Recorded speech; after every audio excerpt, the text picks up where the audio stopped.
Come on, y'all. Come on, y'all. Come on, y'all. Slam. Yeah, but isn't this the unplugged version? I don't know. I think it's the unplugged version. All right, Paulie, let's go.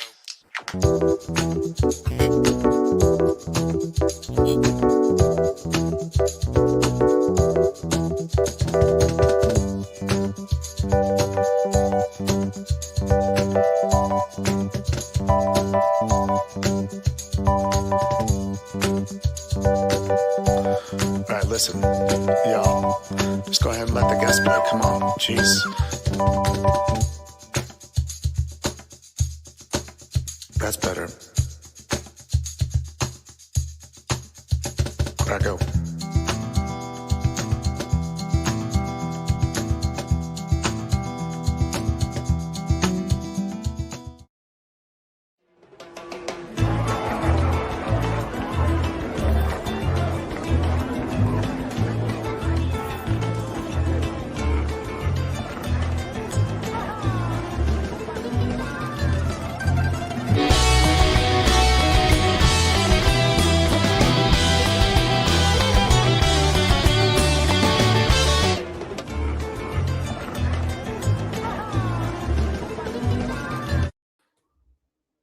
Hey, in Favreau, in Rodriguez, I trust.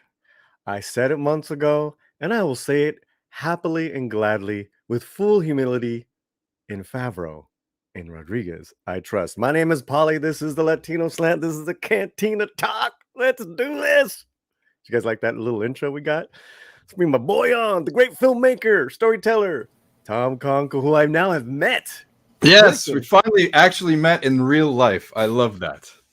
Dude, thank you for having me on. Dude, that food last week was good. It's very good. That's one of my favorite places. I've written many a thing sitting at a table there. It's fantastic.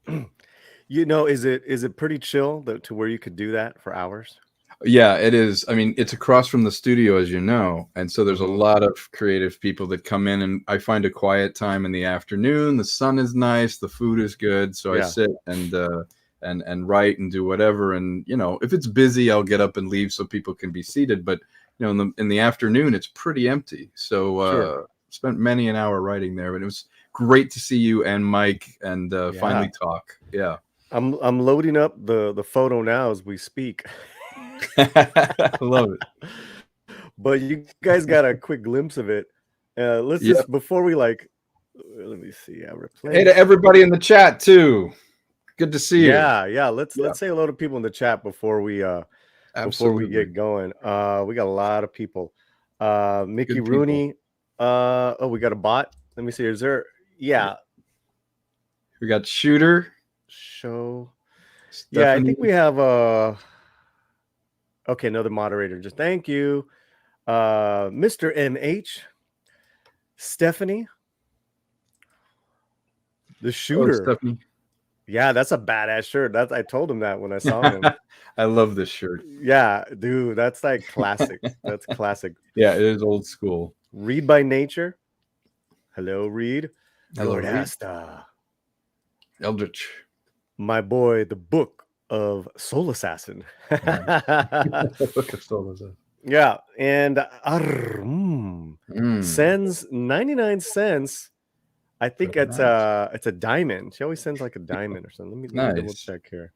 But either way, that's much appreciated. Yes, it's a diamond. So lovely. And because of that, Tom, let's do our We gotta do it. We gotta do it. Here you go. That's to be.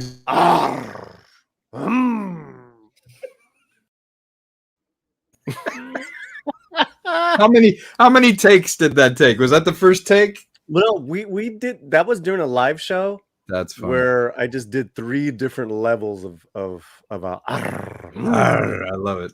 Yeah. Number all the way to 11 on that one. That was level 11. Yeah. There is no 11. Number 1 is here. If anyone knows what movie we just referenced, you know what? That deserves a cup. That deserves a Latino Slant cup. Drop that in there if you know. Drop that in there. Yeah. These go to 11. Yeah. 11. It goes to 11, but it goes to 11. Yeah. Hello, Mr. First Dragon. Hello, the lovely Sherry. Gary, and Gary, I just emailed you as well. We have a great early crowd. We have a poll in the chat. This is Cantina Talk, and well, yep, We got you him. won. Of You course, got Troy. it, bro. Of course. Well done. He Hello, got that Sherry. reference. Hello, Yeah. Sherry. Please share the link. Let people know. It's on Twitter. It's on all that good stuff. So, why don't we just go with your initial impressions without spoilers? Let's take it away. Wow, that was a great. My initial reaction was just. There were moments right from the beginning. It moved like Star Wars. It had the energy. It had the visual depth. We got to see new locations. I love seeing the tech again and the overall look of it. His character had this kind of propulsiveness to the narrative. It was like, what's next? What's next? The whole thing at the beginning, there was a gasp moment where I'm like, wow, they went there. They're not messing around. It got violent and it got intense. I think Bryce Dallas Howard as the director, she made us immediately care, even just using body language and movement. She made us care. We knew the stakes right away. We had emotional content within the first 5 minutes. I was riveted, and I love how this paid off because the way it dovetailed at the end into bringing him into the story was just beautiful because we know what his journey has been up until meeting them, and just it was an outstanding episode. And Favreau's a very good writer, and I feel like he writes for The Mandalorian particularly well. And I feel like this was the creative team just taking off the weights. Don't you? It felt like they just took the weights off and went, you know what? Let's concentrate, go nuts right here. It was a great episode. Same feeling. You know, my first impression, and I saw it at like a little bit after 1 o'clock in the morning. A little bit, around there. You know, the whole thing. But I had a great time, and when it ended, I was like, no. Yeah. Best compliment you can give it is you didn't want it to end. It was like, I want to live in that world. Yeah. Right. Yes. And it was epic. It was sweeping. It was it had its tender moments. It had its fights. It had its the big Star Wars scope. The visuals, it felt big again, didn't it? It felt big. It had scope. My first thought as a filmmaker, I would go, wow, they've been holding off on the budget to be able to pull this off. You know, it just the return of so many things that I love. Yeah, and yet the two big main scenes were just two locations. With the Mandalores and then with Amy Sedaris. Yeah, fantastic. Oh man. Great reintroduction to her character, totally in the right spirit. It just it worked beautifully. Even the self-reference of like, wow, you really make a great introduction. Yeah, that's a great entrance. Well, what an entrance. Yeah, I love that. And just the cinematography, the energy that was in that episode, and the music, all of it, and there were visual tributes in there, a Terminator 2 kind of reference during something, and Halo feel when you come off the ring, and just I was like, wow, it did feel like an explosion of creativity in this episode. Yeah, and they built off of episode 2 and episode 4. Yeah, it's a total like next level. 2 was better than 1. 4 was obviously better than 3, and now 5 is better than 4. Yeah, amazing. And for me, it makes 1 and 3 more digestible. Like as a whole, as this whole story, right, of the Book of Boba Fett, and I have 6 pages of notes. Oh, I want to hear them, because I think you're right. I think Mhm. the compartmentalization of seeing one episode at a time is a different experience than the cumulative experience. As you make a very good point. Mhm. People, you can open a book, and if you start and look at page 30 to 35 and then say, I don't like the book. Well, Mhm. that might be the description of getting on the boat in the book. It may not be the book, and you have to have that kind of breathing room to then go into the action, because Mhm. you don't want people to get numb. You don't want to have it nonstop to where you don't feel anything. You almost need to lull people into a false sense of security and then hit them, you know? So there's a poll in the chat, and we're got 20 votes so far. 70%, 9 to 10, excellent. Another 20%, 8. So we got 90% that is like 8 to 10, Tom. Yeah. And then 5% between 6 and 7, and then there's a 5% below decent. Okay, well, thanks for voting. You know what? I could see where someone did that, because what that is a protest vote that Boba Fett did not feature in the episode, and I can see that, but I don't Yeah. agree with it. Yeah. Yeah. Yeah. Yeah, I can see. Hey, there's no Boba Fett in that. I'm not voting for, and I can see that. It's like, it's the Bobalorian. Somebody said in the comments. The Bobalorian. Bobalorian. I love that. But I do feel like this Mhm. needed to happen. That if it's going to be epic in a movie, the main Mhm. character isn't in every single scene. No. The main character doesn't need to be if you want scope. And this, if this was a Star Wars movie, this would have been the cutaway to Mandalorian, then rejoining the action, and Yeah. I think we have to go along for the ride, that there's a natural acceleration of the narrative in the last few versus the first few, because if we opened at 100 and had nowhere to go, you're not going to have the same effect. Sure. If you'd been kicking ass like this every single episode, would we be reacting to this episode the same way? Or the last one. Yeah. And trying to really retell the story of Boba, you're also now getting the story of the Mandalorians. Yes. And it's all connected, because all these Mandalorians, even though Boba and his dad weren't Mandalorian, Right.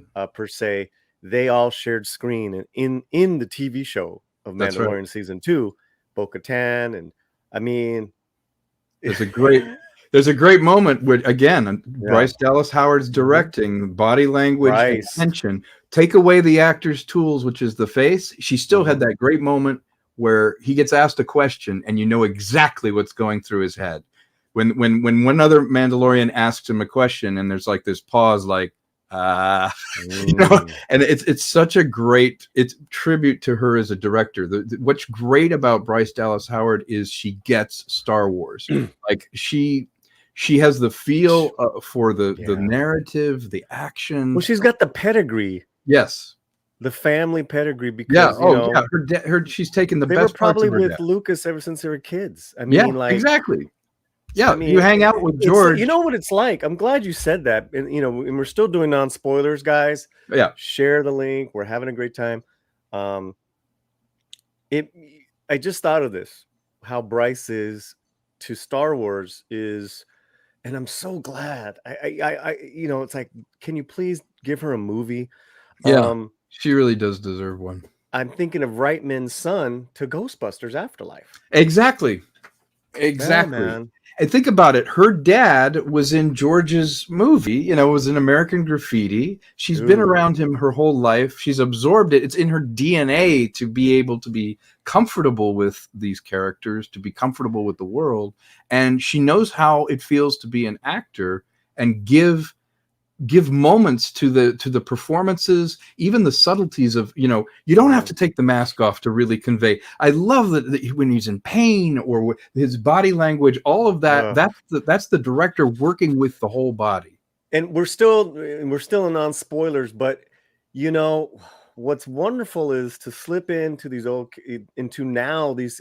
older characters.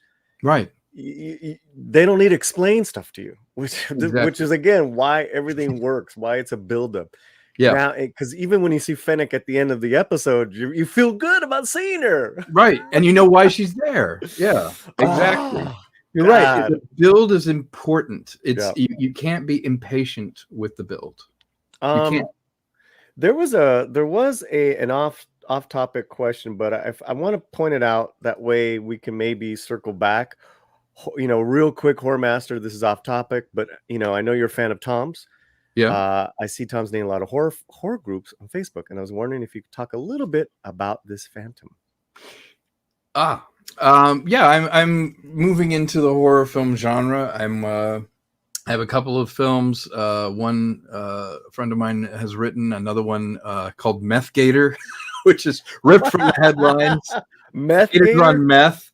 Wow. The Phantom. I have a couple other horror projects that I'm doing. So yeah, I'm starting to gear up to get into that genre, because the thing that's great about horror is the genre is the star. It doesn't matter who's in it, And so yes, I'm moving into doing some horror films as well. Thank you for asking. Yeah, no, thank you, horror, and stick around and make sure you are subscribed to Tom's YouTube channel. I want to thank the mods. I'll have updates on there, definitely on my channel, and there'll be more stuff posted very soon. This has become an exciting weekly thing, and we're gonna keep inviting other friends as well, and we're glad that you guys are here hanging out with us. Absolutely. And the great Stephanie Janishek's Smuggler's Cantina for $9.99. The series is just a chapter in The Mandalorian. I'm not saying Boba Fett in this doesn't bother me. It should bother anybody, and it shouldn't bother anybody else. I don't get the negativity. Yes.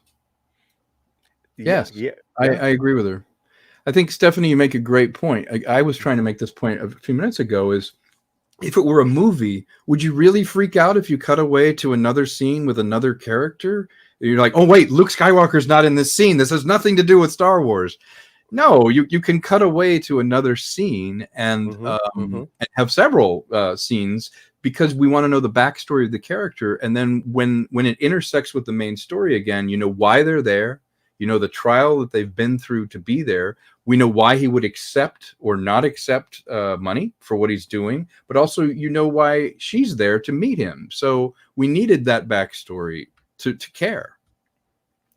There's what I call the quick caring, which is what Bryce did in this episode, which is in the first 5 minutes, you make them care about the short-term stakes, stakes of the combat. But the long tail, the long caring, long arc of the story takes episodes to build. So where they were and how they ended up where they are. It would be like just taking the action scenes, the scene from Godfather 2, and you just show people getting gunned down, and you're like, how did they get there, and why are they doing that, and how do they feel about it? You need those other parts. Well, Stephanie, thank you so much for the $9.99. This is we're gonna play two, because I know you'll love both of them. Here we go.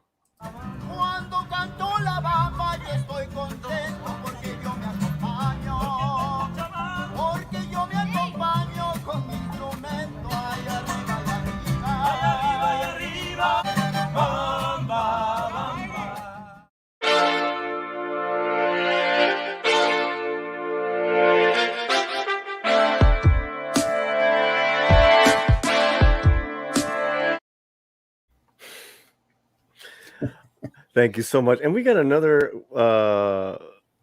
super chat for $5. He's a member of the channel. He's Troy. He's fantastic supporter, and great part of the Slantino community. Memberships help YT channels make the content you love. Hit the join button for Latino. Oh, this is like yes, and the real deal with Tom Konkle super chat too. Tom, do you have members yet? I do. Oh, I have some members on there that have actually already contributed and allowed me to do some more editing and bring in somebody as a guest, and it's been fantastic. And it makes all the difference, because you can really dedicate time to it. Time is money. Yeah. Time. Yeah. Troy, thank you so much. Thank you, Troy. And ya tenemos another one from Star Wars Theology for $5. I liked how the subjects. It sounds like Jeopardy. Yeah. Yeah. I'd like Star Wars Theology for $5, Alex. Yeah. That's funny. I liked how the subjects of fatherhood, loyalty, honor were portrayed by the Mandalorian in this chapter 5 of Book of Boba Fett. Love all the Easter eggs. OMG, Tom. Yeah. I mean, so much EU, so much lore in this. It's fantastic, and we get to see. I mean, I know we're not in spoiler territory yet, but we get to see some hardware in action. Yeah. I noticed some buildings on the ring. I noticed little references in the equipment that they were putting. I was like, somebody did a deep dive. Okay, we've got to give I think, Paulie, you'd agree. We have to give props to the proper.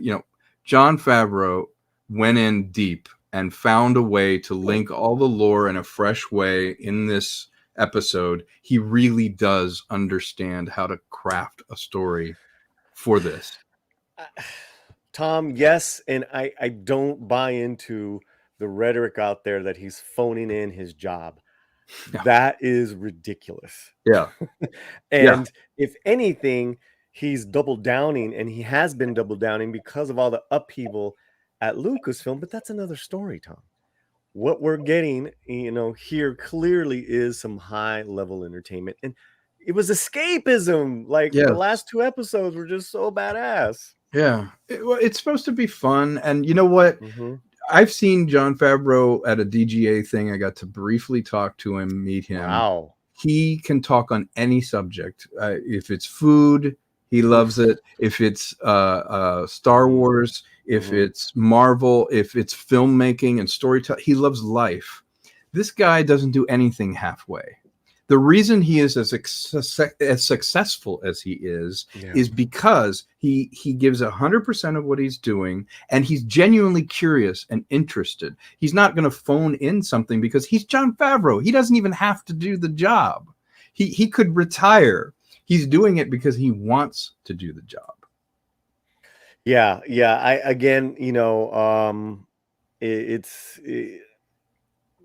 This guy, Favreau is, quietly saving Star Wars. And absolutely, if you don't believe it, look what Star Wars was before he came on. And Thank you. Really good point. It's just really simple, guys. It's really simple. You got someone who cares, who knows how to play the politics. We don't know the inner workings and everything that happened with Gina. Only they know. Yeah. And, people always come back to TV shows, man. You never know. Yeah. And he picked her. I mean, he wrote the role for her originally. Look at Star Wars pre-Mandalorian and post-Mandalorian with his influence. It's night and day. And as fans and as people that appreciate his work, and he's working very hard, obviously, to do this. He's having to write all these episodes, producing things. He's probably got other projects he's doing. Just a little thanks. It's like, thank you for caring. Let's speaking of thanks, let me play this for Star Wars Theology and Troy. Thank you so much for the super chats, guys. Hey, good oldie but goodie.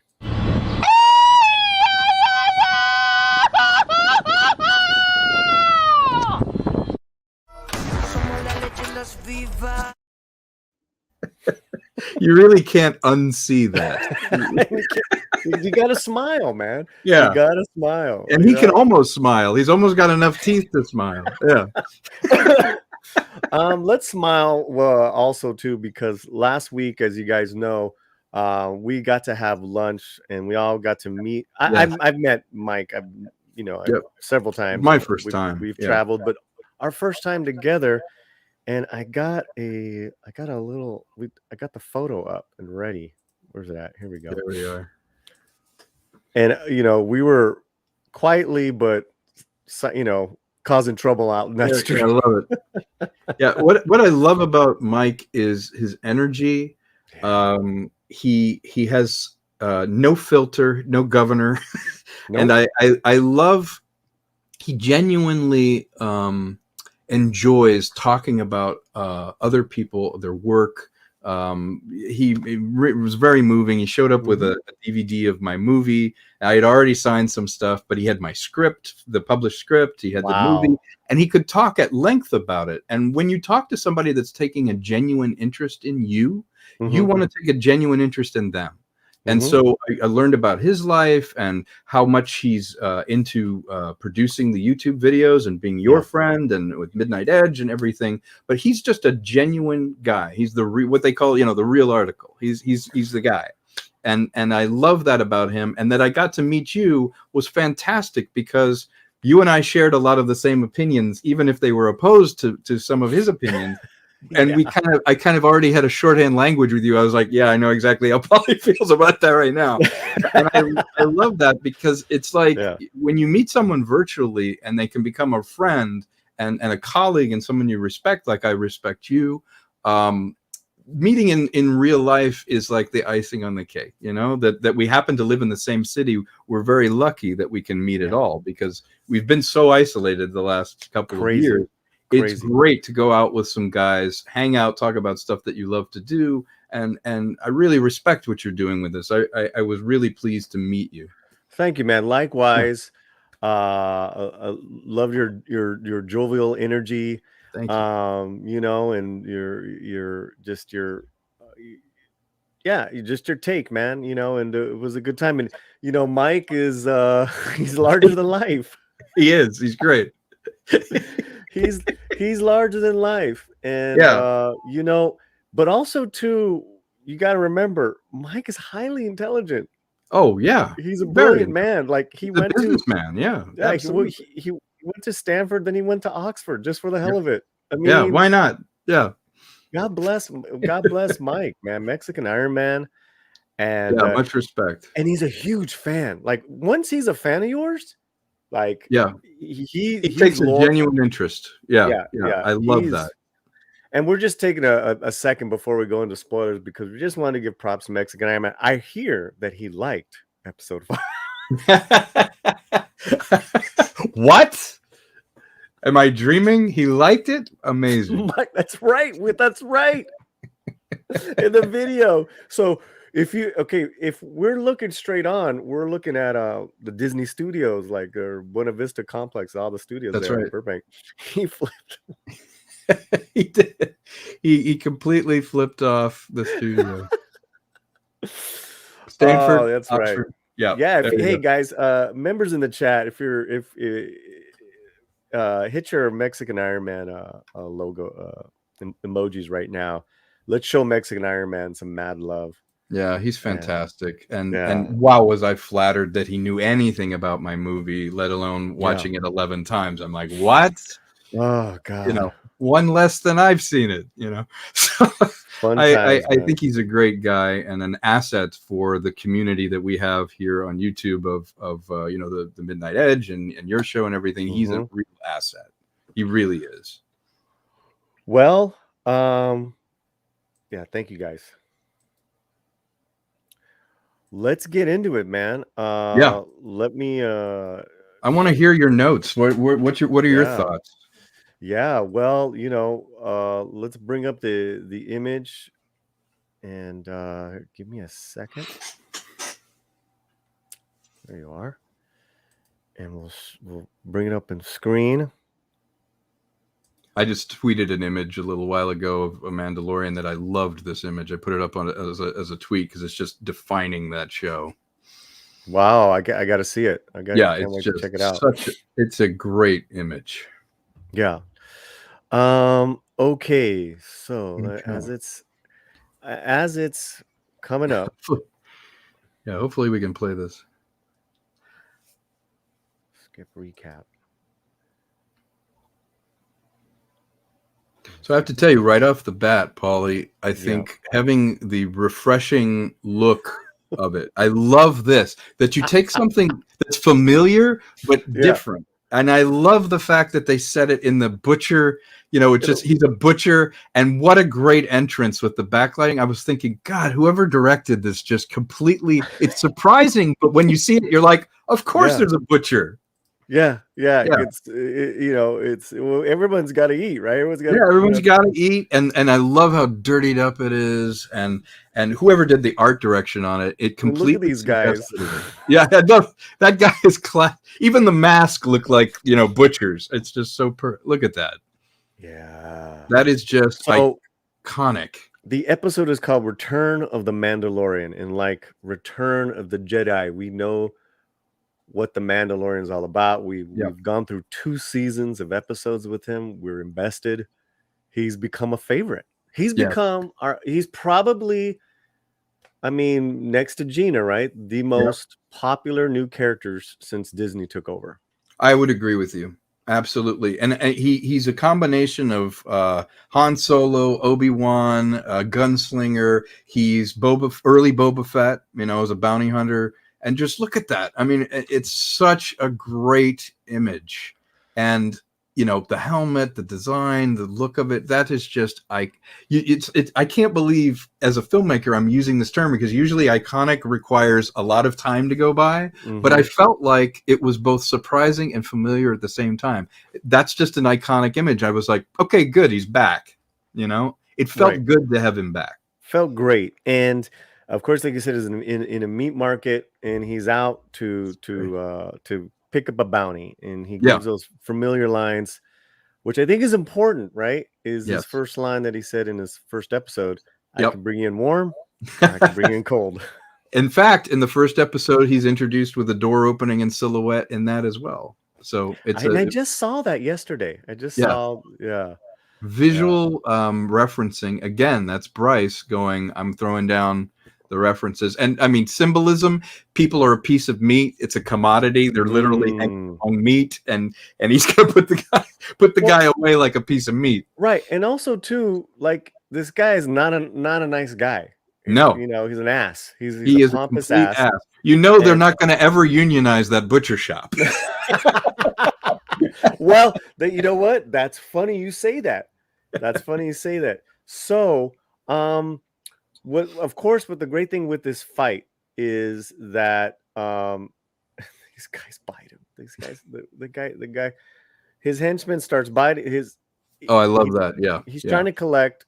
Oh, that's great. It's a great face. And the whole thing of surrounding them, and Mandalorian doesn't even seem concerned. He's like, I'm giving you guys a chance to walk out. I have no beef with you. Well, and he says, Tom, he's like, the guy goes, well, I haven't seen him.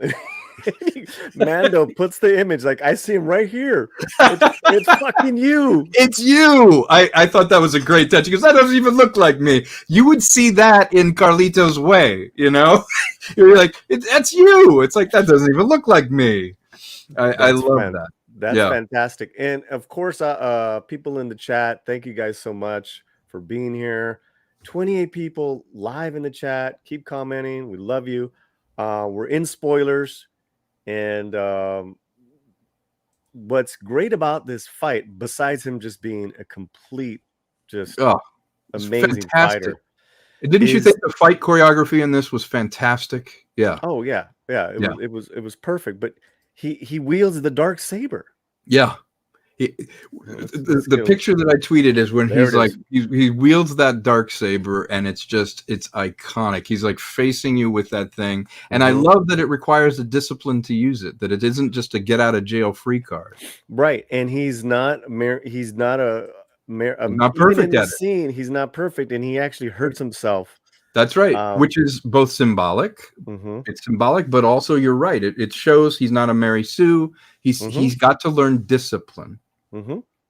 And so of course he kicks everyone's ass. And he splits the guy in two. Like I know that was my first wow moment. I went wow, because everyone said, oh, it's Disney. It'll be this kind of really milquetoast thing. Right. They didn't pull a punch on that one. That was a really good shot, good choreography, and then just brutal. I was like, I believe it. Yep. I believe he took this guy's head. Absolutely. So that's great. So he takes this guy's head, he puts it in a bag. So you may want to ice that down. Yeah. Brilliant. Look at the desk. Yeah. It's dirty, it's lived in, but it still looks high tech. That to me, see, that's the density I'm talking about. Look at those cartons on the left hand side, the bodies, the wet floor. Or Oh, but then the saber's there, and he's in his armor. It just looks beautiful. If I were making a Star Wars movie, I want it to look like that. so he walks out with the bag, and there's all these all the employees, I guess, and Yeah, he's like, the way he bargains with them. but he says, he's like, look, I don't got anything to do, let me Yeah. pass, and there's some money back there for you Yeah, guys. you're welcome. And to they're like, Yeah. Go, and they all go for that money. So that guy was a shitty boss. That's right, and the expressiveness of it. Again, she's working with the body.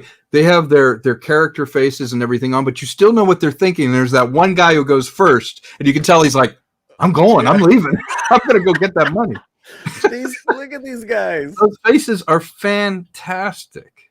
God, Whoever did that did a great job of conveying place and setting and ambiance just with the look of the people. Like you could tell me, oh, what is this place? And I tell you, is that a butcher shop? By the way, all their faces they look like blue collar aliens.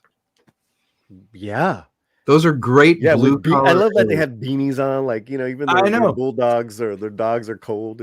You'd have a beanie on. I was very impressed. And look in the foreground, she's got that density. She's got Mandalorian on the right hand side there. You see the head just kind of dangling there, and then looking at their face tells the entire story. And you're looking up into that light. It's very industrial. It's beautiful.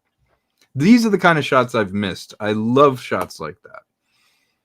So now we go and we take a walk with Mando in the Ring City. Yes, which is a great idea, great design, and it is a beautiful design. Yeah, and conveying scale. Look at the distance, the throw behind him all the way up to that. It just gives you that big feeling in one shot. Well, my theme with this, and I keep coming back to it, is change. Because it's almost like if he wasn't lonely enough at the beginning of this, he gets lonelier and more disconnected from his tribes, which I think at the end of the day makes it a perfect Boba Fett episode. Yes, because it's echoing the theme. Yeah, it's echoing the theme. Good point. He's lost family. He lost the Mandalorian tribe he was part of because he didn't go by their religion and didn't obey that. So he really is like the classic gunslinger. He belonged to no one. He belongs in no society. He's outside of it and needs to build his own tribe. I love this scene in the elevator. Yeah, it's perfect. This guy looks one person and just the look, and then just I don't see that. I'm not paying attention to that. So what I'm getting also too, that with the Ring City, it's artificial light. I thought that was interesting. I love that. Yeah, the very bright sunlight that would peel across it and make it almost white hot and then go by, I thought was a really interesting take, because the sky remains a star field, so it's night. But if it was a ring in orbit without an atmosphere like that, it would have this blazing light kind of go across because it's unfiltered sunlight. I thought that was a really nice touch. I wanted to set something on a ring type planet for a long time, and I thought, wow, they did a great job putting that feel on it, and a couple of cutaways where the sun would peel across the surface was beautiful. And I think what you're going to see is a family of samurais and Ronins coming together for Boba. But we're going to get to that later. But you guys are on the money. Shooter. Yeah. Now let's talk film. This is part of one long continuous shot. There was no edit from him walking into this elevator. Yep. Taking it up. Yep. Walks into this goofy ass nightclub. Walks into another compartment room where he gives the head and they have banter. Yep. Then he leaves. Then he goes down in the elevator where he kind of like, feels his wound one more time. That's right. And then it cuts. Yeah. What's Bryce trying to do there? I think a couple things are happening. The fact that it's happening in real time makes us discover the world at the same time Mando does. So that you're never ahead of him as a character. You're discovering where he's walking. So you feel the tension of what are you walking into? You feel the pause because the pause is earned. It's real time. And I think that kind of fluid movement really shows the environment where the geography is. It's like, I know where that table is. I know when they're walking out. And I feel like it was a real trick to pull off because you know how they use the stagecraft technology sometimes to build out digitally. Well, think about how much they had to physically build to at least have some kind of reference point to start somewhere, go around a wall, go through this, go to the elevator. That was full usage of the set, but also just a visual tour de force as far as creating that world behind him. I mean, to me, this is master storytelling, Yep. master acting, master film work. Like this camera crew, whoever that handheld person was, because it wasn't Bryce. She's probably at the village. Yeah, no, it was their focus monitor puller and their camera guy. Yeah, this camera guy, and again, all praise to Bryce. Yep. Good Lord, for man. thinking of that. Yeah. They concept, because something like this has to be conceptualized and choreographed and worked. It's not something like, hey, we'll just follow you. Yeah, we'll just do a oneer around a couple rooms and then not cut. You don't spring that on the day. And you're right, from a filmmaking point of view, she did it because thematically it works, because we're now real time. We're not cheating by cutting time out between it. But also from a technical standpoint, it has to work from frame one action to cut. You have to hit every single mark you need to hit to make that scene work, and the timing has to be right. I mean, it's something that I was just I'm in awe of stuff like Children of Men, obviously, with it's beautiful. Yeah, because this was, compared to that, I'd say easy to choreograph, but it was still. Now let's talk about the scene, just as important emotionally, because you get what he wants, because it's very clear what he wants. Yes, he wants information that has nothing to do with the bounty, and you can feel the tension where they're like, sit down. No, I don't want to sit down. It's like, you need to sit down if you want it. It's like, no, I'll just take it away then. It's almost like a game of chess. And I thought that was fantastic. Yeah. So he gets the info, and the info is, where is this secret location that he's trying to find the other Mandalorians? Yes. Where are they hiding within? Where are they hiding? Yeah. And he gets it, and he puts on his like infrared visor, and he finds it, kind of, Yep. And again, shout out to David Klein, who is the director of photography, the DP. The look when he descends into the lower levels is so cool. Oh, yeah. Yeah. Yes, because it's like, it's also, we get to see space again. Yeah, exactly. We actually see space, but look at the reflections in the helmet. Look how the background, it feels like, when you're watching a really high budget movie, that shallow depth of field, that almost cinemascope feel behind him, and the sharpness of that image, it's very cinematic. Look at that shot. I mean, it's unbelievable. All those little practical lights lighting that environment. Right. Everything, like everything is very, set right. Designed. Designed. Yeah. Thank you. Yeah. So he enters this sub level, and he finds his clan, and really, this is a long extended. There's a lot of scenes there's a lot that happens while he's with them. Yeah. This first part, obviously, the armorer, she asks about the dark saber. Yes. And then you get the history which I love. It was. Yeah. I got here 1,000 years ago. Yeah. And she was kind of laughing. This empire only lasted 30 years. That ain't shit.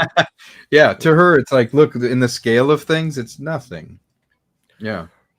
Right. And what was really cool was I guess what they're saying is that there's only 3 left. Yes. And that's what's his name? Pax Vizsla? The big dude here. Yeah.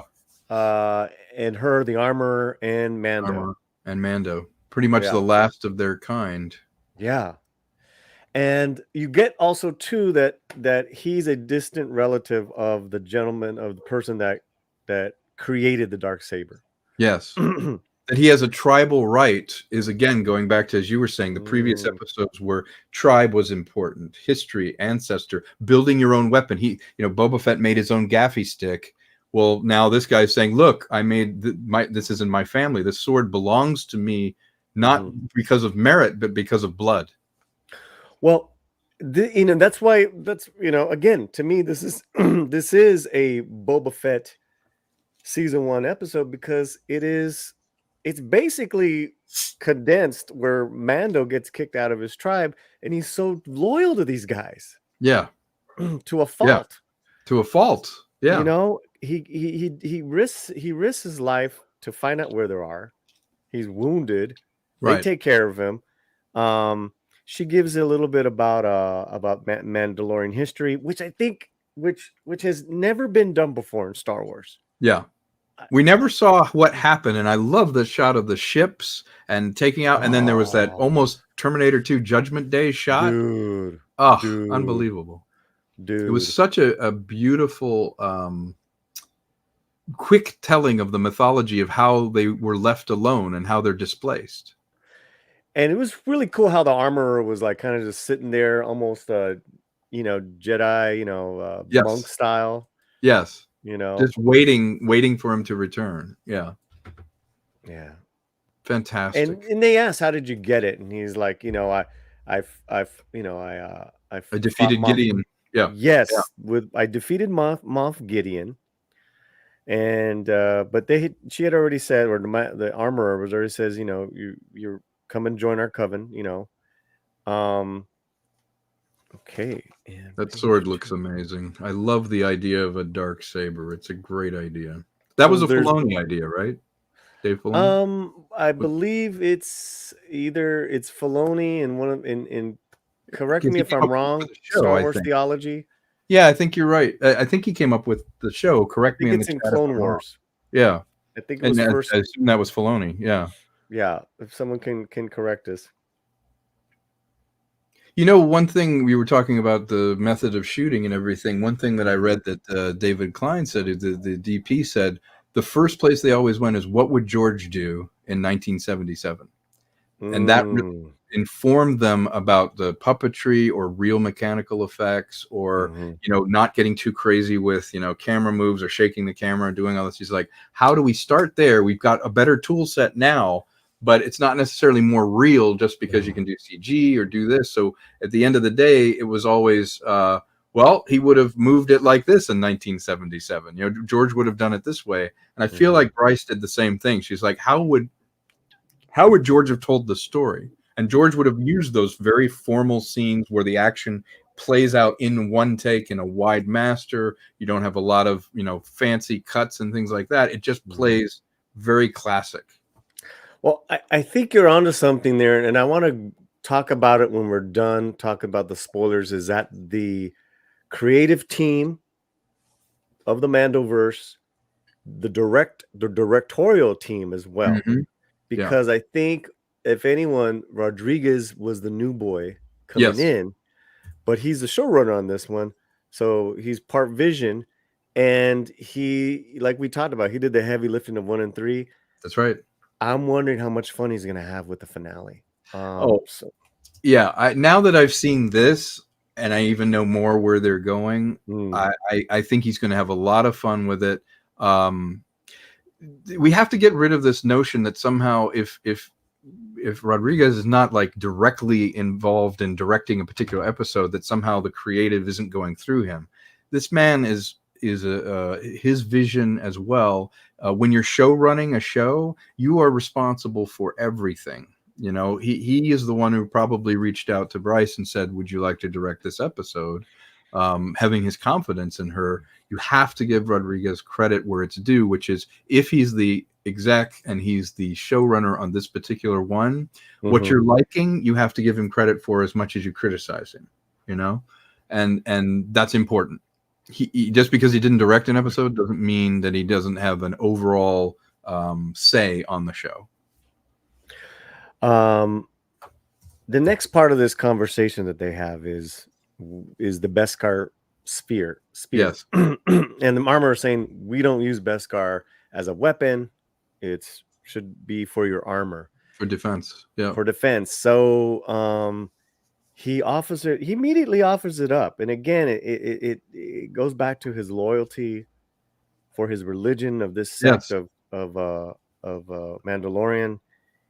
And he wants to be in his tribe, I think. He really did want to be part of something bigger. So, as let me see where I am here. Never as a weapon. So she melts it down. The armor melts it down. And there's another talk of the Bo-Katan tribe, how they lost their way of ruling, and it cost us our world. Yes. And I think that's where, again, like the armor's got some great stuff here as far as her storytelling. Yeah, really elegantly told, I thought. Right. And there is your scene of yeah, the TIE bombers taking out their home world, and you realize just how devastating it was. Right. And why their tribe is so important, because it's their only culture, it's their only sense of history of who they are. They took everything from them. It was what we're gonna play this real quick, because this is just one of the best. Yeah. Beautiful, just haunting image. Moon up, down to the ground, explosion. Gone. That, like, you just got to give props to just. Yeah, they called it what, the Night of 1,000 Tears. I was like, Night wow, of 1,000 Tears. Yeah. And then you get your Terminator shot. Yes, that Terminator shot was fantastic. I was like, wow. Whoever put those together, it's just devastating. And the idea of just eliminating a culture just devastated. Look at that. Yeah. Just the sense of loss in that image, and just those are people's homes. Those are their whole lives. It's everything about their identity is just taken away in one shot. So again, the armor is narrating as far as, we're getting history and background of Mandalorians, different sects of sects that we've never had before, Tom, in a Star Wars live action. That's right. Broadening the bench, as I say, it's like a baseball analogy. It's like they have a deep bench now of history and characters that can come forward. And most importantly, we as fans and as the audience, we understand the motivation. We know why they're dark, how they are. We know how lonely they are. Everyone can identify with the idea of your whole culture being wiped out, or you needing to belong, to feel like you belong to something, and that you have a history, and that your ancestors are important. The stories of your ancestors are important, and this captured a mythology that anybody can identify with. It's global. So she melts the Beskar spear, and he wants to give something to Grogu. It looks almost like chainmail, like a chainmail, sort of. Yeah, like rings or links. Well, we saw the ring links, but we don't know. Yeah, exactly, because she ties it up and gives it to him, and he's missing Grogu, and just like you said, emotionally conveying by just physical movement, because you can't see his face, you can't see the head. Yeah. And whether it's Pedro or the stunt man, they're doing a great job doing that. I love that how even the thing tied up looks like Grogu or Baby Yoda's head, with the two ears and the little thing. It's like it's even the design of how it's tied up makes you think of him. It looks like a little Yoda head tied up.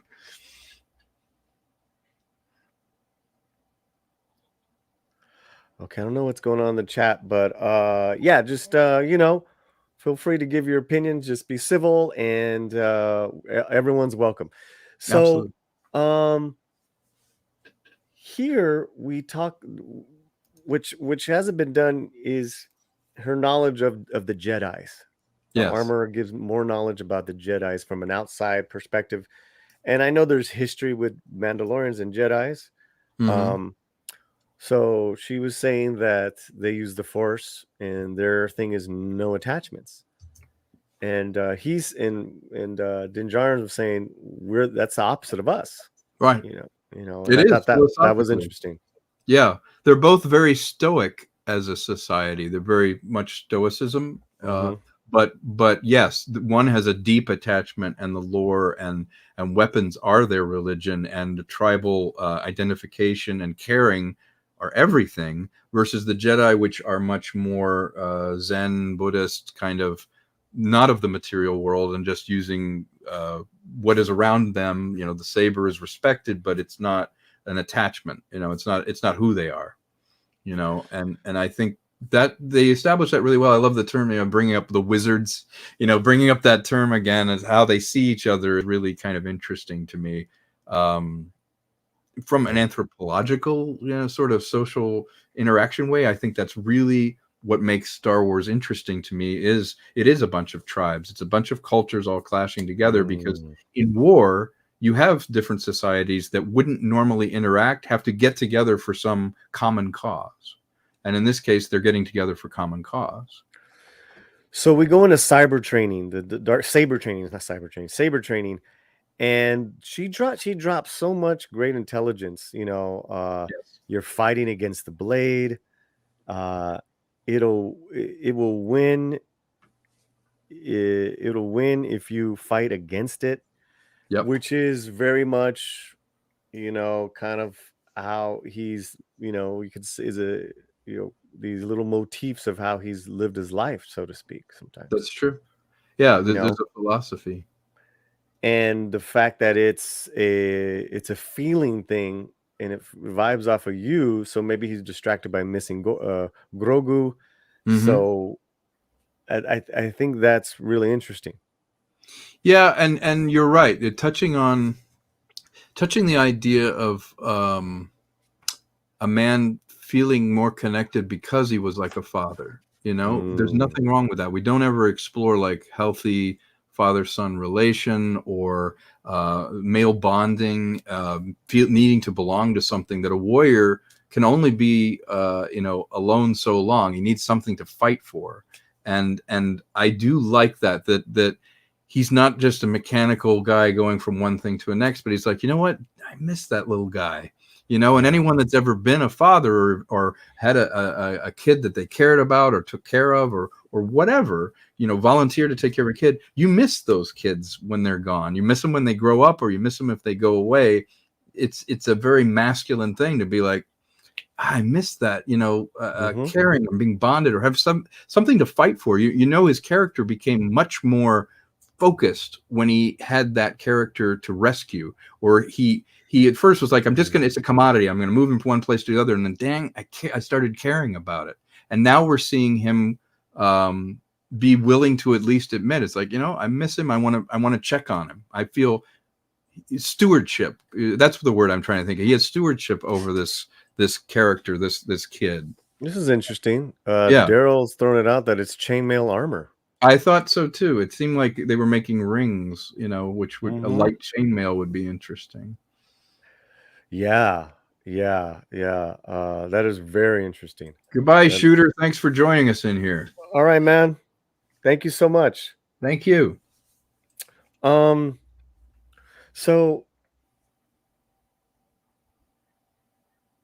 because he's having a hard time, Vizsla, the other guy, challenges him. So, well, maybe you're not supposed to be yielding it, because it doesn't, it should belong to my tribe. Right. My granddaddy's daddy. Yeah, it's blood, not merit, but blood. It's not that you merited it. It's my blood. So he challenges Din Djarin to a duel. And I'm like, there's only 3 of these guys left, man. I know. And I love how formal it is. They take off their packs and both set off their packs to one side. It's very formal. I love that. It's a ritual that they've obviously been through before. They know the rules. Yeah, I was just like, man, you got to fight over this. There's only a couple of you guys, but so Din he wins, and he has to yield if he or else he's gonna die. But then the armorer asks Vizsla, have you ever taken off your helmet? And he's like, no. Dinjara, have you ever taken off your helmet? And he's he doesn't answer at first. You can feel it. Yeah, that's tense. You can almost feel him thinking. Yeah, it's pretty heavy because he finally answers. And he's like, well, yes, I did. And then she says, you're a Mandalorian, no more. And it's like complete heartbreak, man. Yeah. He chose honor and being honest over getting the power that would come with it. And you can tell that he was grappling with it, but he needed to take his helmet off, and she didn't know why, but he needed to go beyond Mandalorian lore. He had to take his helmet off to break into that place in the other Mandalorian episodes and things. So he had to compromise that. There needed to be flexibility in his religion, and the religion was inflexible. So he said, you know what? I'm going to be honest with you. I did take it off, and I'm going to lose everything by being honest. Which is an interesting character point. So he takes his dark saber and he leaves. Yep. He's like, okay, I'm out. Yeah.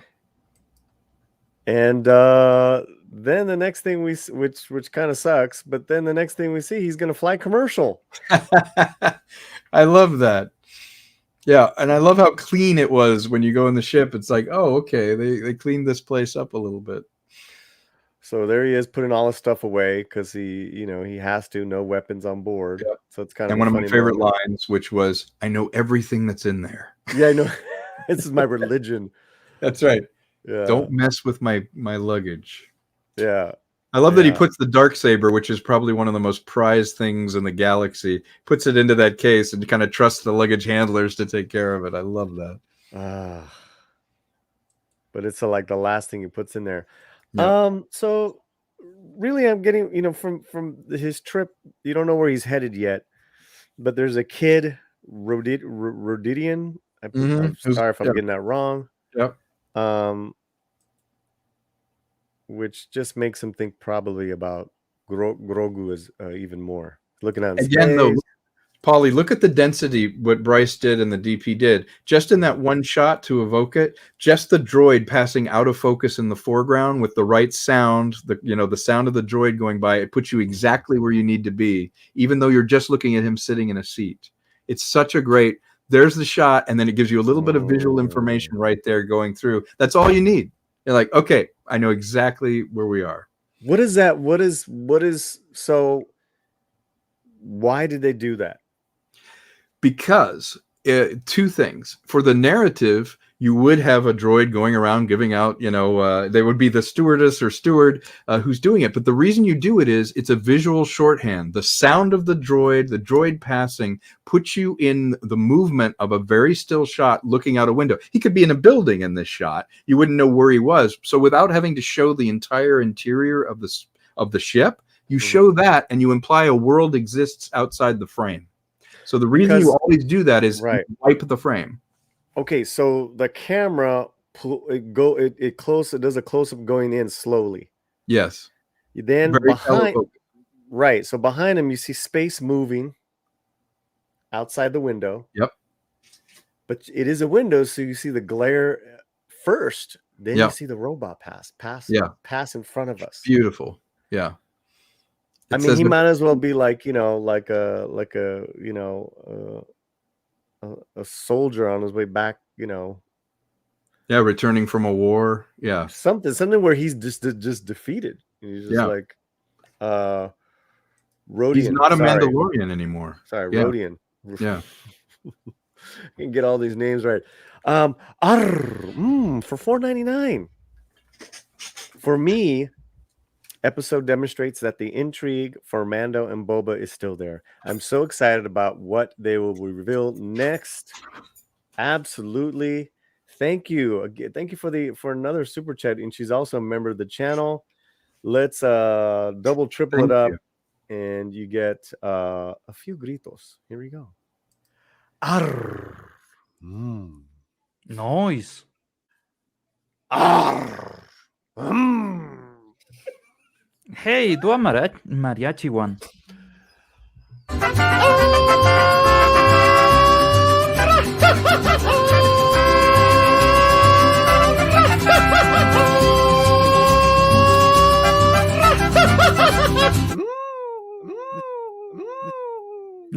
Oh my god. Nice. Thank you. Arr. Mm. Thank you. Oh, all right. So She's great. this is great just to like take a moment and dissect just what would be what's most people just see as a filler scene. There's no filler in this episode. Like, no, there's no wasted movement, no wasted space, no wasted story, and you can feel it when you're watching it.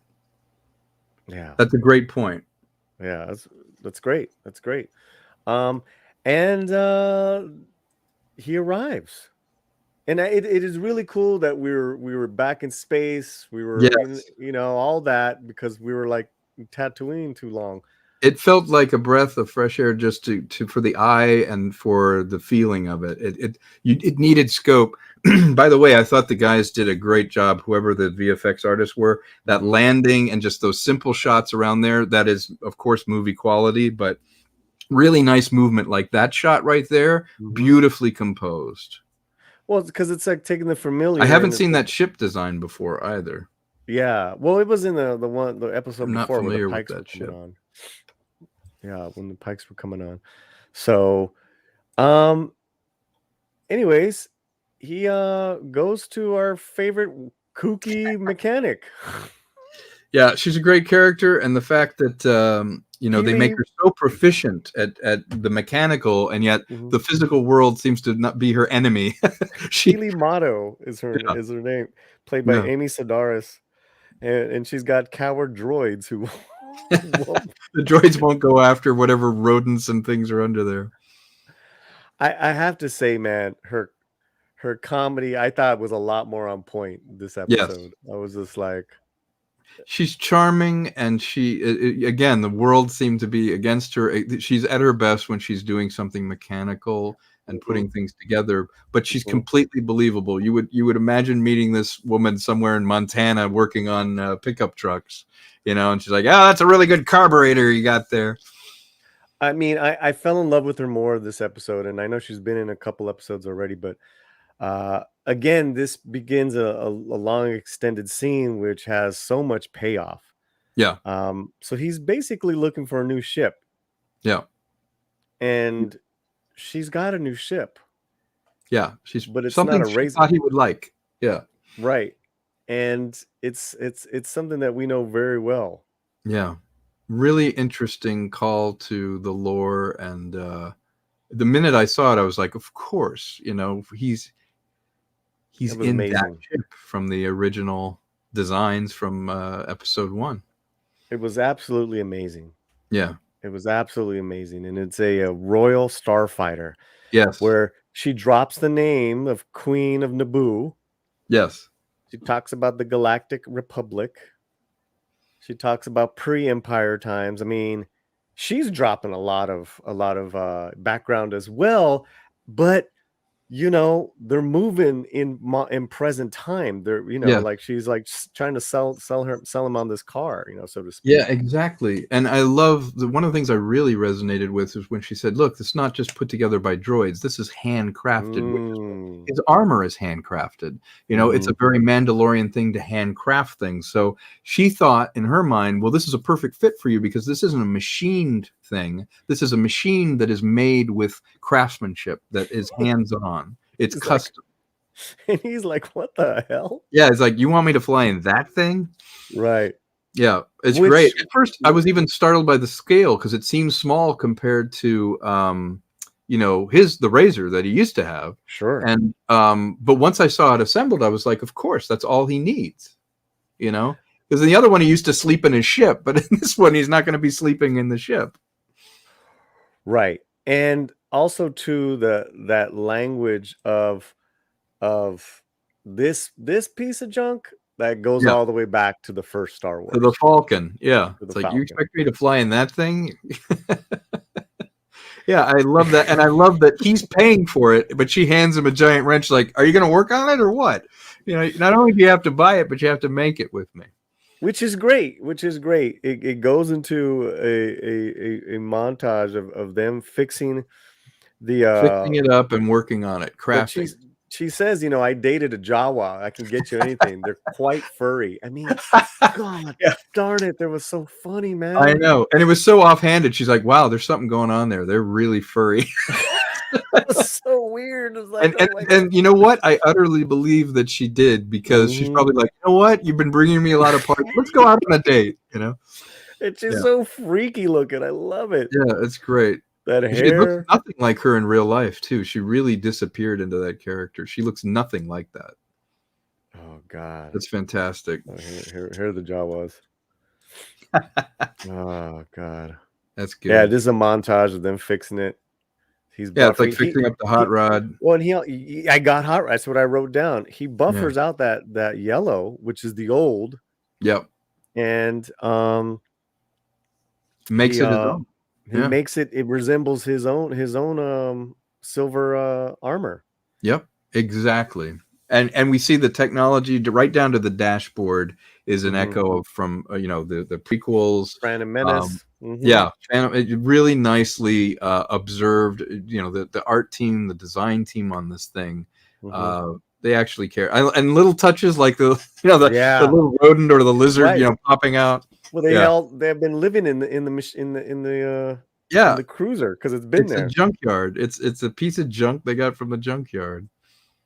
And the running joke of the Jawas showing up, whatever they needed. It's like, if we don't have what you need, show me where it's parked. Oh, these droids are just adorable, man. Just perfect. It's like, perfect. Oh yeah, I just took this off a ship that just landed. So also too, you get information about the Pikes and referencing it how and I think it's great to get that from another character outside of Boba's palace or outside of Jennifer Beals' character, is that, man, they, since they've been running Spice Air locally, everything has gone to shit. Yeah. And you're right, it makes it feel bigger, and that their influence is wider. It casts a wider net for, the Pikes are disrupting everything. And did you think it was interesting that she went out of her way to mention that the astromech droid spot was going to be empty? I thought, well, either that's it for Grogu or whatever is going to happen. Well, it's too small for anything else but a Grogu. Yeah, and I thought it was interesting. I don't know how to say his name right. Sorry, guys. There's a place left open for him, which I thought was good. Take care, man. Thanks for stopping by, Jordy. Jordy, thank you. Thanks for stopping by. Thanks for everyone in the chat. 28 people live with us. Hit the like, comment. We'll try to get your questions. We're doing we're breaking down the episode. And again, it's beautifully written because there's so much that happens between the two and that makes sense. They're discussing life while working on something together. Yes. And that's the best kind of exposition. The best kind of storytelling is it's moving it forward, but they have to sit and have a conversation, and we learn about them. Mr. MH says, as a member of the channel, did anyone notice that metal rod the Jawas bought him was stolen from the Pikes? Was the same rod Han Solo used in the trash compactor? You're right. That's great. You're right. If that's true. I love that. You're right. You're right. Oh, thank you. That's great. We're gonna have to get you on here with us. Absolutely. That is a great. Now I see it. Now I see the trash compactor totally. That piece. I had not made the connection, but you're right. Maybe that was like a bad one. So I like this. He personalizes it in its connection to the new. Yeah. And that's what he's trying to do in this entire episode. Yes, he's remaking himself as whoever he's going to be. And because we can't give him it's not his show. This is just like, this is where Mando's going to be. We'll get to the end of the season, and then you got Mandalorian season 3 coming up. Correct. Which this is just a flavor for that. And now it's a hot rod. Yeah. And now it's a hot rod, and she even says she's purring. I mean, it's perfect. And when he takes it up and flies it, I thought that was fantastic. Well, the fact that she said it, purring baby, yeah, and he's checking it out. That shot right there. To me, a great shot. Yeah. This is where he's like, all right. It's like, I approve. I like her. Yeah. And then he's talking about the handling and everything going up, and just like he becomes one with the ship. He makes it his, and you can even see the transition where he's like, yeah, you know what, this works for me, who I am now. I love that shaking. Yeah, I love that. I love that it's like the little Hemi engine there on the top sticking out of the hood. It's like that's a lot of engine for that little tiny ship. And for anyone who hasn't seen, there's so much highlight of this. He goes and basically follows the path of Beggar's Canyon and the pod races. Yeah, they mentioned Beggar's Canyon. And even that was this, a nice touch. Oh God, he's like, hey, if you keep going this way and follow the two suns, you'll get into Beggar's Canyon. I was like, of course you will. Beggar's Canyon back home. Perfect place to test it out. That's so cool, man. Yeah. Oh, and here's the ramp that Anakin went off of. Yes, and the aerials on this, I thought was really well covered. Like the integration of the ship flying between the rocks and doing all that looked beautiful. So I got here what you're saying. Like, he's getting used to it. He's getting this theme of changes. He's adapting, and he's adapted. Obviously the Mandalorians didn't want him, and then he comes here and he didn't even want this machine at first. No, he works on it. Yeah, he's adapting. He makes it his. Yeah, he makes it his, and he's flying it, and he's like really loving it. Yeah, and it suits his character perfectly. Little touches, where it's like, what the, and then he just buzzes this guy. Dude, look at how the little pieces of film, the way they edited those little pieces of film, create a feeling of kinetic movement. Everything in that shot, it's beautiful. And then he goes up into space, man. It reminded me of The Right Stuff when Yeager's breaking the sound barrier. Yeah. Yes. It's a breaking the sound barrier shot. And then we come back to the kid. The kid's like looking over going, are you kidding me? Look at his little feet tapping. But you know why they did that? You know why they did that? Because it shows when he was not himself, he was sitting in like this and sitting on the commercial flight, and he didn't have his identity anymore. When the same kid sees him again, he's changed. Because his world has changed. Right. Now he is who he's going to be, and he has a new ship. So he's not the same man that the kid saw before. So the kid is really us looking at him. That's great, man. That's great. Yeah. He gives him just that dope nod. Yeah, like, okay. He's like, you're not a commercial flight guy anymore. Yeah. Right. Because he was totally miserable sitting there. Yeah, it's like now you're who you're supposed to be. That's a great shot. There's a nod. Yeah. He does the little nod to the kid, and then look at that lighting. Right, dude, that was sick. Yep. And then he runs into some X-wingers because. By the way, that echoes that shot that they keep going to in the flashbacks of Boba, where young Boba's watching his dad's ship go by, and he's got his face on the glass, and it goes by. It's an echo of that exact shot. Wow. Yeah, man. Look at that. That's good. Look at that lighting. That's the shot where he's watching Jango Fett leave. And they're right out of Return of the Jedi shot right there. Oh, man. Beautiful shot. Sense of scale, too, how small that ship is. That's very right stuff. Yeager, yeah. Yeah, that's very right stuff. Yeah. Yeah, they knew what they were doing there. It's beautiful. And then I love how he encounters them like do. Yeah, a little pitch and yawn. Whoop. What's up, guys? The cops. The cops are here. Beaching cops. And that guy goes, hey, your voice sounds kind of familiar. That's wonderful. So yeah, I thought that was a really cool, because Yeah. it does establish them as an authoritarian force, but Yeah. you Well, the know, rebels would have patrols. I mean, there's still going to be enforcement, and I think we've seen these. Haven't we seen at least one of these characters in The Mandalorian before? yeah, he was in the Mandalorian. Yeah. Right. Yeah, you're absolutely right. Yeah. Yeah, he was So good. him kind of saying, "Hey, you sound familiar." It's like, "Nah, it wasn't me." Wasn't me. He's like, Yeah. and they keep asking him questions, and he's like, I'm out of here. Yeah, it's almost like that. I'm sorry, officer. No, I'm sorry. I don't have my registration. No, I'm sorry, officer. I can't help you, but I will go back and take care of that, officer. And then finally, like, screw it. I'm out of here. He hits the nitrous oxide and takes off. Yeah, and the guy, the younger pilot was like, he just went into a hyperspace, hyperdrive, and was like, no, that's sublight. That was Yeah. his sublight thrusters. I was like, damn. His sublight is as fast as you think hyperdrive would be, which tells you everything you need to know about this ship. I want to see him do more adventures in this ship, particularly in The Mandalorian. There's that actor. Yeah, that guy is great. He's got a great face. The older guy. So he arrives back, and he's got a friend waiting for him. She complains about the security.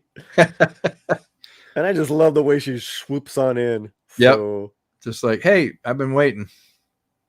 she's just like, she's just such a boss. Yeah. She's fantastic, man. And nice little touch that they offer the money right up front, and his response to it is very telling about his personality.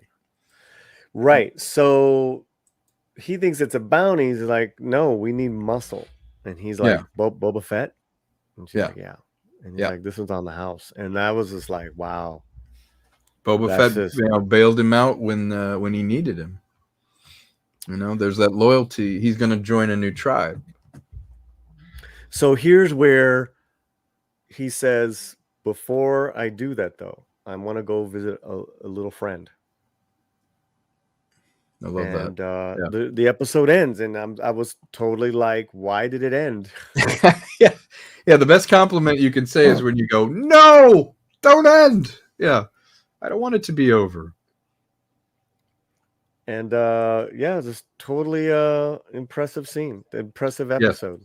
It was a well-constructed episode, and it reminded me why I love Star Wars. And people, commenting and this and that, saying this is like, this is not a Book of Boba Fett episode, it's a Mandalorian. Yeah. What do we have to do? Yeah. I really think it falls in line because of where he was. We just got where he's at in his life, and they get him at a perfect time because he's looking for his tribe. Yeah. And it they're getting him at the right time. We've seen where he's ended up, that he's a man without a country or without his culture, and Boba now has evolved to become someone beyond who he was. He's not the bounty hunter that he was. He's now more of a godfather figure, trying to bring order into the chaos that is his world. And it's a perfect, like, okay, I owe you one, so I'm going to go and find out where this goes, but I need to take care of something. So it's a perfect setup. I think too, they and this is funny that this is great artwork here. That's the thing I tweeted. That was the picture, because that says everything you need to say. Yes. Yeah. Well, and they do it at the beginning of the episode where they know it's like, look, we're telling you this story, and we know you guys are kind of not going to be happy by, because you wanted this for Boba. We can't give you this for Boba because that's not who Boba is. That's not who anymore. He is. Yeah. But that's who Mando is. That's right. Exactly. They're aspects of the same histories, the same lore, but one's in a different place. So you can have both. Star Wars theology, I owe you. I need to reply to you, and we need to get you on here as well. Thank you, brother. And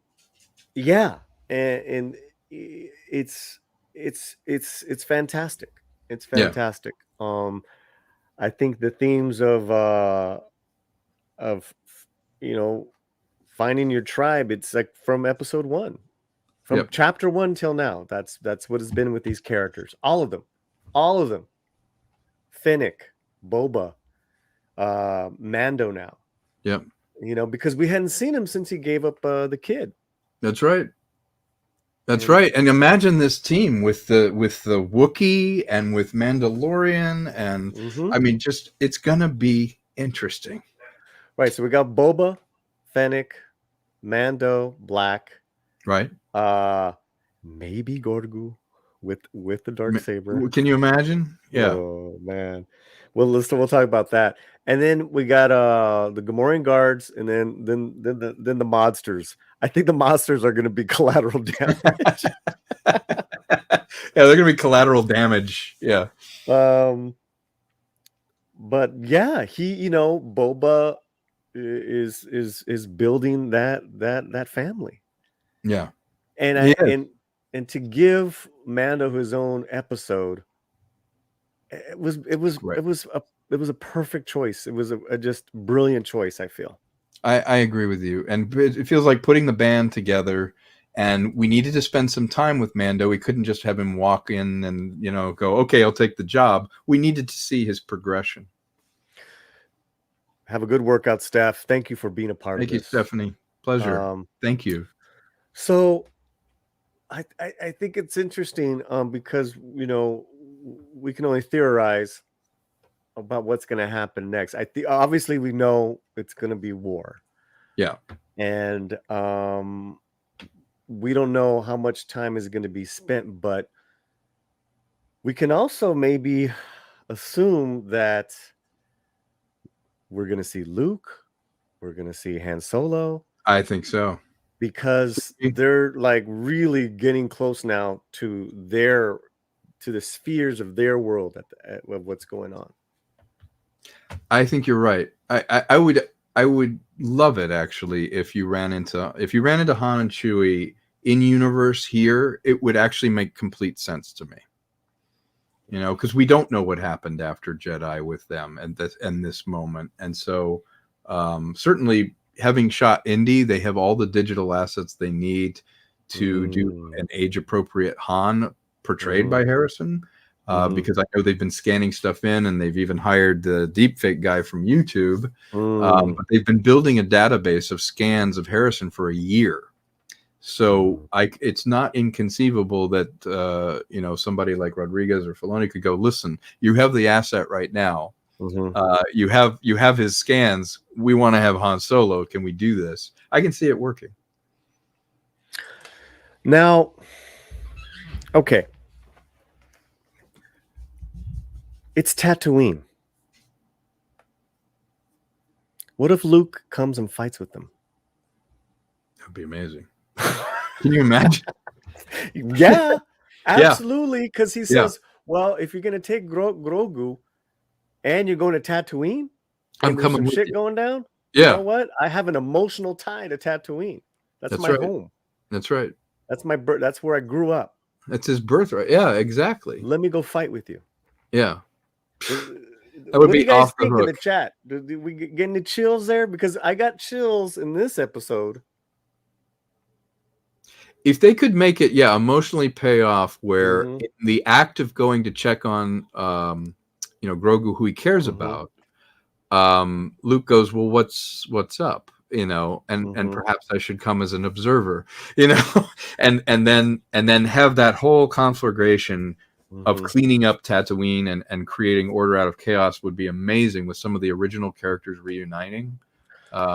Certainly, I would like to see a proper.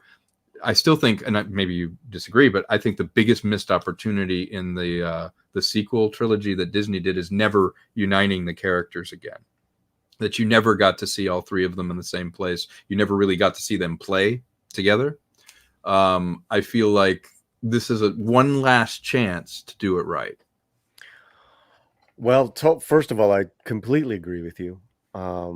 Because coming back to those movies, I was waiting for that and didn't get that. I got the opposite. They grilled on a stake, Han and then Luke. Yeah, separately. Their manhood, their legacy was bullshit. Yeah, they crapped all over it. Yeah. And then that's Carrie died. But and I know they had plans for Leia, but what we got, that was disgusting as well. Yeah, it was all not just well at all. Yeah, and Favreau, he's got to know, he's got to agree, he's got to be on our side. I believe so, and I think the end of season 2 Mandalorian bears that out, don't you? That was a proper reintroduction to the character of Luke that we loved, and they kept him heroic as if, God forbid, he learned something from his epic journey as a hero. He would be changed, and he would be who he was in that episode way more than he would be in the sequel trilogy. And I feel like they get it. Mm-hmm. Well, I think, Tom, there's going to be some huge emotional payoffs. I hope so. And the Mandoverse, this is really strong what Favreau is doing. And now with Rodriguez and these team of directors. And that's where, I go back to this team of directors, Favreau, Filoni, Howard, Green, Chew though, but Deborah, she's gone to do a Kenobi. She's doing Kenobi, that's correct. Right. Yeah. So, but this team is so tight, and now that Robert's in it, and you know by working on something after a lot, at first you're kind of like the new guy, but like as, you're finding your feet. Anybody would be, right. So I'm hoping that Filoni's directing the next episode. And then it's Robert, right? Yeah. Wow. It's got to be. Isn't it? There's only 7. No, there's only 2 more, right? Yeah. Yeah. That sucks. So so this should be interesting. Should be very, very interesting. And so what do you guys in the chat think? And then we'll wrap it up. Troy is kind of on top. Can you imagine? Grogu's like, I have to go. They're my friends. And Luke does not do what Yoda did. Yeah. Doesn't do what Yoda did. Instead, he said, okay, I'll go with you. It's a field trip. Everybody would be like, yes. But it's also his home. Good point, it's Troy. Tatooine. Yeah. It's Tatooine. Like you said, he has an emotional attachment to. It's not inconceivable. No, I think it could be the start of also, too, just, retconning some stuff, man. Jesus Christ. Yeah. It would be interesting to repair some of the fabric that got ripped in that story. It would be interesting to just knit it back together. Mm-hmm. You're thinking of Billy Lord, and yes, Billy Lord. Yeah, that would hey man, with the deep fake technology the way it is, technology. Yeah, it if you could really wrap it up in a much more elegant way, in a way that was respectful, I would be for it. Yeah. Let's get a final tally on the votes here. 40 votes. Wow. 65%, 43 votes. Huh? Just a minute. 62% between 10 and 9 and 10. Excellent. 20% really good. So that's almost 85% of you guys. That's good. Wow. And 9% good. 9% below decent. What's your ranking on this? I put it up 9 out of 10, 10 out of 10. Yeah, easily. You're giving it a 10? Yeah. It did everything that it promised to do, and it did it well. And for me, that's what a 10 is, if you say you're something and you do what that is, you say, I'm going to tell this story, I'm going to do this story, and you do it right. Yeah, that's a 10. I'm going to go with 9.5 because I don't give 10s. I love it. Empire to me is a 10. Yeah, Empire is a 10. So go to 11. Yeah. You're going to go to 11. Goes to 11. It goes to 11. And Pete's saying, hey, Pete, he's saying episode 2 is still my favorite. It's a great episode. It's a great episode. Very different feel, too. Yeah. Okay. 10 for 10 for me. Last thing, Tom, and then I know you've given us a lot of your time. This episode didn't disappoint at all. Yeah. And hello, Mad Pariah. Mad Piranha. What's your take on this whole season? Now we got 5 of the 7. Yeah, I'd say taken in totality, I think that it was premature to call it dead, and I think it was premature to judge it. Again, it's like judging a book on the first few chapters. As we start to see the narrative momentum come up, I'm starting to think there was a bigger vision to this season than what we were seeing, and I understand people's disappointment with, you know, everybody makes a better movie in their head than you're ever going to be able to come up with, and I think that it was a disservice to it to say that Boba should remain a fixed character from where he was, because I think the Mandalorian fills that slot now and fills it probably better. So I think as a work, I think they earned the pauses. And what I mean by that is they earned the pauses in the narrative action wise to flavor this in a way that at least we learned something about the characters. We learned some background. You may not agree with it. You may say, oh, I would have done this and done that. It's not your movie. It's not your TV show. You would have done that, but you didn't. They made this, you know? And so as a filmmaker, I'm like, you have to respect that. And I think we have to look at the overall flow. If I judged any one thing compartmentalized, nothing is perfect. Nothing is going to be done exactly right. Of course, there's things you don't like. But as a work, it's getting better and better and better, as it should, because this is not just episodic. This is a long story with a long arc being told. These are not finished little episodes where it's a beginning, middle, and end. That's great. That's great. Great insight, Tom, as always. Thank you. Thanks for having me on here, Paulie. Chat audience, chat people. Thank you. You guys were fantastic, man. And thank you for voting and all the super chats. And I'll be here next week, and we'll see how schedule permits. Hopefully, Tom. I'd love to join you. And thank you, Troy. I appreciate the compliment. Yeah, I'd love to join you again, because I'm excited about the next episode. Let me see. It seems odd to throw in an episode that needs no watching of the priors to watch. I would disagree. But I'm glad you're here, and thanks for your insight.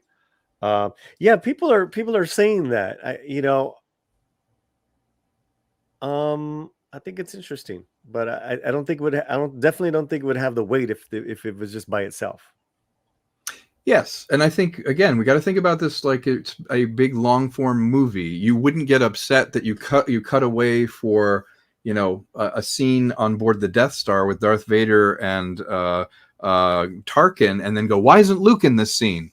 You know, this is a whole scene on a thing with another story happening. This is very disorienting. It's like, no. You know, I understand his point that he wants everything, you know, as a thread through it, but that's making the assumption this didn't make connections. And as you very well said, this was an echo of Boba's story told, leaving a tribe, finding a new identity, all that needs to happen. You can't have the Magnificent Seven where the 7 of them are coming together and you don't have any different backstories for people. You have to cut away. And what we've gotten from each of these characters is that they all have scars inside and on the exterior. Correct. You know, Shennick's got brand new guts. Yeah, literally. Yeah. So, you know, so it's some good stuff.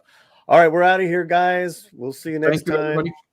I'll be videos every day, all that stuff. We'll be live tomorrow night. Tom, what do you got cooking? I've got some new stuff. I'm going to be doing another deep dive into a movie with Script Doctor.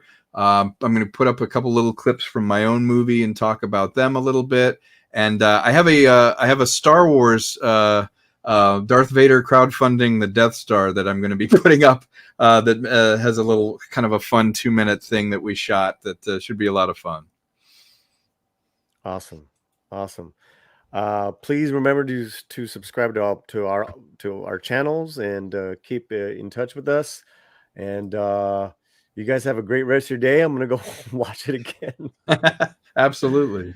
Take care, everybody. Peace. Take care, everyone. Thank you, Paulie.